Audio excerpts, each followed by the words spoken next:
എൻ്റെ പേര് സിസ്റ്റർ ബ്ലെസ്സി. ഞാൻ സാക്ഷ്യം പറയാനായിട്ട് സത്യം പറഞ്ഞാൽ താമസിച്ചിട്ടുണ്ട്. അതിനുള്ള ക്ഷമയും ഈശോയോട് ചോദിച്ചിട്ടാണ് തുടങ്ങുന്നത്. എൻ്റെ പല്ലിന് നല്ല വേദനയുണ്ടായിരുന്നു. പല്ല് വേദനയല്ല, ഇവിടുത്തെ വിസ്ഡം ടീത്ത് ഇപ്പുറത്തെ പല്ലിൻ്റെ ഉള്ളിൽ കയറിയിരിക്കുകയായിരുന്നു എന്ന് ഇപ്പോൾ എനിക്ക് മനസ്സിലായത്.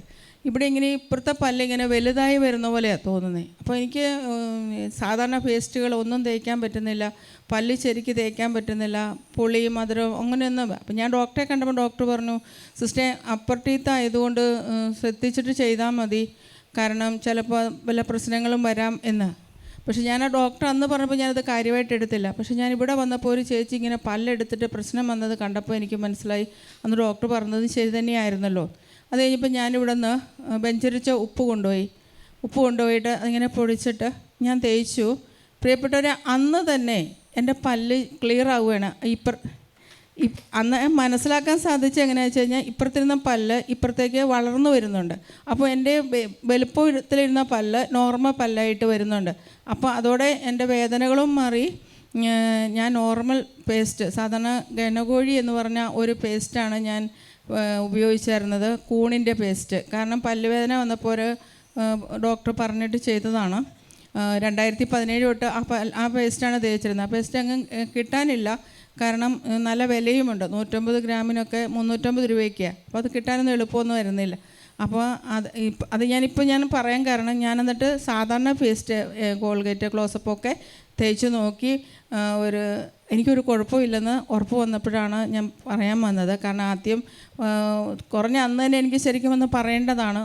എന്തോ എനിക്കൊരു ചെറിയൊരു അവിശ്വാസമായിരിക്കാം, ഇനി വേറെ പേസ്റ്റ് ഇട്ട് തേച്ച് കഴിഞ്ഞാൽ വേദന വരുമോ എന്നുള്ളതായിരുന്നു. പക്ഷെ അങ്ങനെ ഒരു വേദനയൊന്നും വന്നില്ല. പൂർണ്ണമായിട്ട് ഈശോനെ തൊട്ടിട്ടുണ്ട്. അത് ഒരു സാക്ഷ്യം കൂടെ പറയണേ. ഇവിടുന്ന് കൊണ്ടുപോയി എണ്ണ, അതുപോലെ തന്നെ നമുക്കറിയാലോ ചൂട് വരുമ്പം ദേഹമൊക്കെ ഇങ്ങനെ ഇതാകും. അപ്പോൾ പുറം നമുക്കൊട്ടും ചെയ്യാൻ പറ്റില്ല, ചൂട് ആയിരിക്കും. ഞാൻ ഇവിടുന്ന് കൊണ്ടുപോയി എണ്ണ പുറത്തേക്ക് ഇവിടുന്ന് ഒരു സ്കെയിലെടുത്തിട്ട് പുറത്ത് തേച്ചു. പ്രിയപ്പെട്ടവരെ, ഇപ്പോഴും ചൂടുണ്ടെങ്കിലും എനിക്ക് ചൂട് ഫീൽ ചെയ്യാത്ത സ്ഥലം പുറമാണ്. പുറം ഇങ്ങനെ ശരിക്കും ഒരു AC കാലാവസ്ഥയിൽ ഇരിക്കുന്ന പോലെ എപ്പോഴും തോന്നും. പക്ഷേ ദേഹത്ത് ചൂട് തോന്നിയാലും ആ എണ്ണ തേച്ച സ്ഥലം വളരെ ക്ലിയറായിട്ട്. അപ്പോൾ എനിക്ക് ഇവിടെ വന്നപ്പോഴായിരിക്കും അതും കൂടെ പറഞ്ഞേക്കാം. കാരണം തമ്പുരാൻ തരുന്ന അനുഗ്രഹങ്ങളെ മഹത്വപ്പെടുത്തണം. കർത്താവ് അരുളി ചെയ്ത കാര്യങ്ങൾ നിറവേറുമെന്ന് വിശ്വസിച്ചവൾ ഭാഗ്യവതി എന്ന വചനം കൂടിയാണല്ലോ കേട്ടത്.